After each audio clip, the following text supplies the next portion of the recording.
Welcome to episode 2 of the Tech Shack podcast, where we discuss about tech news and latest leaks and rumors and improvements in the fields of science and technology.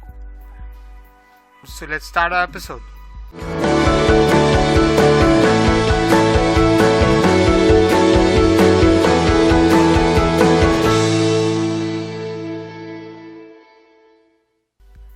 We have to cover about a lot of topics for today, starting with today the GeForce Now was officially revealed, and it's in a working condition, if you want to call it working. But I just saw some demos of some YouTubers trying out the application because it's not available in our region yet. If you guys don't know what it is, basically GeForce Now is a service right now that you can play your own games on a cloud-based server. So like, if you remember, Stadia had this thing called Stadia, where you could buy games and game on the cloud. So there'd be a server which was like with really good graphics cards and CPUs and all that stuff, and Stadia was marketed to be its own sort of console. So Stadia used to have this thing where you would buy the game and it would run the game off a server and do all the workload to the server end rather than your own PC, and you would carry it on over your phone, PC and your Chromecast, which is actually a good idea, but the implementation was horrible and that's why it failed. Stadia began to discontinue before it even released properly. I think it released in Jan 22nd or something. So by that time the name Stadia was already dead, and even Google knows that. And we haven't reached that place in the world where we have a Netflix service kind of a thing for games. But now I think we do, because with GeForce Now it's by Nvidia. So you just add in all your Steam games which you have owned and you run it off a cloud-based server. In Stadia you couldn't do that. It sounds amazing, to be honest, and it's pretty crazy on what things you can do. Actually, you don't even have to wait for it to install or anything. You can just start and play the game. I mean, for people who have low-end CPUs and desktops, it's going to be really worth for them. But the problem is the internet connection. The amount of bandwidth it's going to take is going to be a lot. So we'll have to look into that in the next few episodes or whatever. This thing just got revealed, right, in Feb. To be honest, people think that it might affect the sales of PS5 and Xbox Series X, but I don't think so, because when you talk about Sony's PS5 or Microsoft's Series X, the one which looks like a fridge, I'm sorry, that's how it looks. It's just really funny. It sounds amazing, it's like, GeForce Now might be up there with the PS5 and the Xbox Series X, but it's not going to overpower it, because the problem is that the PS5 is, like the hype that PS5 is gathered, and the Xbox Series X is a lot. Mind you, Nvidia is a gaming company, been a gaming company for about 15 years maybe. I think 10 to 15 years. It's just been 10 to 15 years.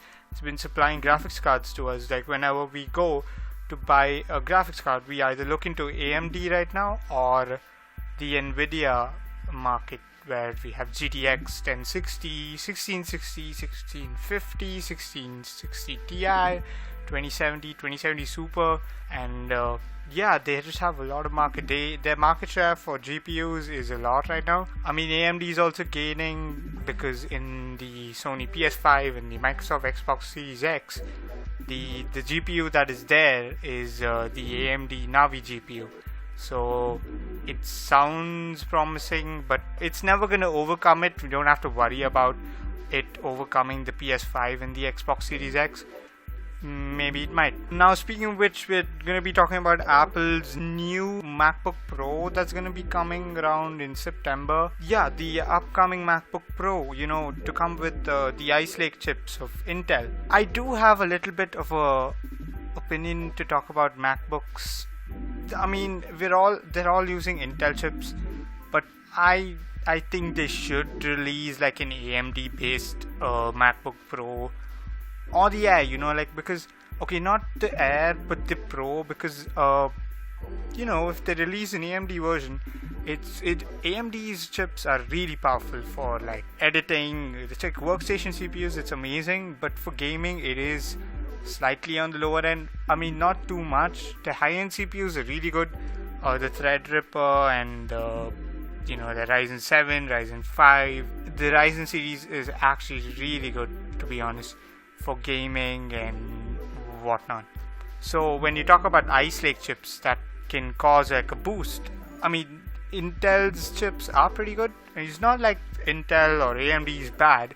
It's just that they should include AMD as well to provide the kind of customization customer wants. Because here in India, when you go to buy a MacBook, they don't give you like the customization that you get in the US. We're supposed to just buy the configs that are already there. We can't customize it. So that's a big problem in the Indian market when it comes to laptops and iMacs. We can't choose individual components, and I think that's a big disadvantage for us. So the Ice Lake chips, they're developed by Intel, will be providing 12% faster CPU performance and 30% faster in GPU performance. 30% and 12%. Yeah, they're good, big numbers, to be honest. They are really big numbers, but when it comes to using it in the real life, we don't look at numbers, we look at the day-to-day usage we're getting. Because I mean, Ice Lake chips, I've seen them on the market and I've seen them play Formula 1 F1 2019. I'm not sure about that, but yeah, most probably that game, and it was actually pretty good. They do not need discrete graphics. That's what I've seen. Ice Lake chips, and they have their own Iris Plus graphics or something, which can actually game. Like for Ultrabooks, yes, this is your opportunity where you can actually buy Ultrabooks and game a little, like Fortnite or Apex Legends, or like get like a 50-60 frame per second performance, which is pretty good, to be honest, on an Ultrabook, which is thin and light, only for professional use. Yeah, that's pretty cool. Like 12% faster than the old MacBook Pro and 30% faster in GPU performance. We'll have to see the numbers when it releases. It's just a rumor, but sounds pretty good, and it's gonna be on the 13-inch version. So, like, yeah. Now we're gonna talk about the March event that's gonna occur for Apple, which is rumored to occur, where they're gonna release the new budget iPhone. I've actually asked a few people around, and they actually seem to be excited to see what exactly Apple can offer for a budget of $300, $400, $500. Because, to be honest, in the Indian market, the MI phones, MI Poco phone, then you have the Oppo, then you have OnePlus, which is actually providing good phones at a price of 30,000 rupees to 35,000, where that's like around $500. So that the market share that they've gained in the Indian market is actually a lot, because the amount of budget phones that Indians buy is a lot. Because the problem is, when you can buy flagship phones at half the price, why would you buy a phone which is 1 lakh or 1.5 lakh, which rather than that you can buy a OnePlus phone which has like 30,000 rupees and use it for about 2 years and then just switch out, because the amount of times you can switch becomes easier. Because when you're paying around 30,000 rupees to 40,000 rupees, it sounds pretty good, but people have other problems. Like, I personally don't like Oxygen OS and Android, to be specific right now. I was once an admirer of the Android community. I loved the customization that you could do, but once you get into the ecosystem of Apple, where you have all the stuff ranging from the watch to the laptop, it does certainly get easier for you to identify that the Apple ecosystem is better than the Android ecosystem. Yeah, it's a painful truth, but it's actually true. Once you get into the ecosystem, you cannot get out, because it like comforts you, like it's like your mother. It comforts you, and it's pretty good. It's a pretty great ecosystem. They should change the iPad OS structure because they integrated the mouse features and all that, but the problem was after they integrated it, the problems that occurred were the mouse didn't have like a pointer, instead had a circle, which is, it's kind of picky, but yeah, it's pretty annoying when you have a mouse around and you have a circle instead of a pointer, which doesn't make sense at all. Come on, Apple, you can fix this out in the next iPadOS update.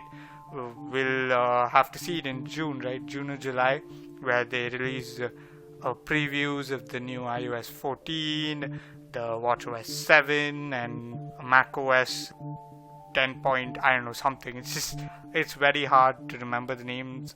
The one that just got released was macOS Catalina, which is pretty good.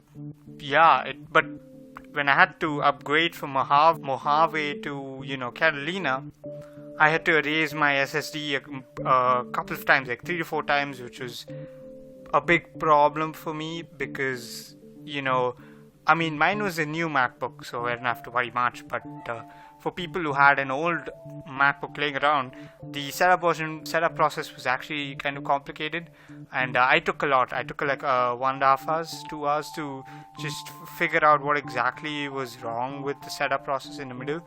To go through it was a big pain, if you had to call it.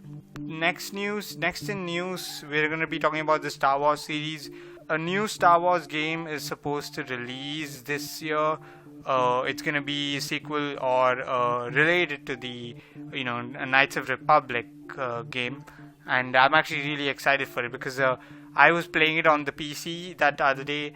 They recently released the new in October. They released the new Star Wars Jedi Fallen Order game, which I think they've done an amazing job. The game director himself has, for the first time, I have never appreciated a Star Wars game to be that good. There's also the new Skywalker saga coming out, which is pretty good, to be honest. And I'm really happy to see that Respawn, who also developed Apex Legends, is working on this new sequel for this new Jedi Fallen Order also. It's in the works. It hasn't been released yet, but I'll be sure to check it out when it releases, as soon as it releases, because I'm not going to be talking about any major plot details because it is a spoiler-free podcast, to be honest. So when we talk about this game, it's amazing, like Cal Kestis and the way the Jedi story goes and how he has a broken connection to the Force as he learns new things, as he revisits planets, and there's like connections made, and it shows that this was between episode 3 and episode 4 where Order 66 happened. Spoiler alert, but yeah, that does happen somewhere in point of the game, and it was amazing to see. I've never seen Order 66 being portrayed in this way.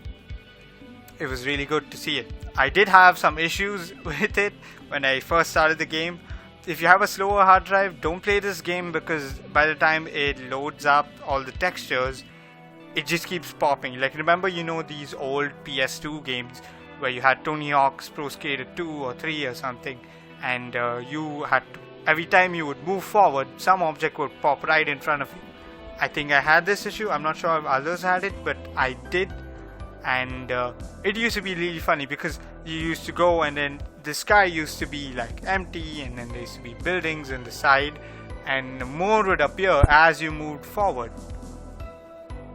which was actually because of the rendering distance, and the console couldn't handle it at that point of time. But it was pretty, funny. I think that's all we have for today, and I'll be sure to see more episodes come out.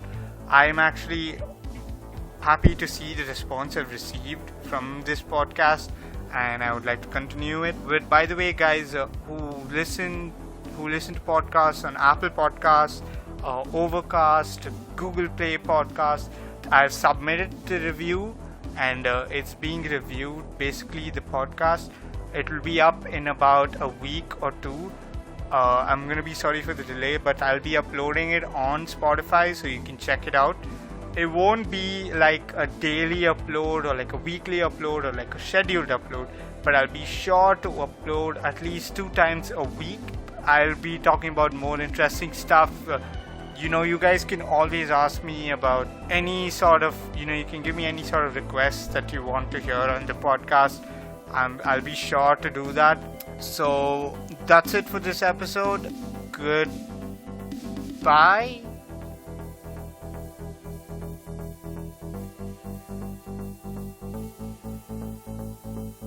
So that's it for this episode, and goodbye, guys.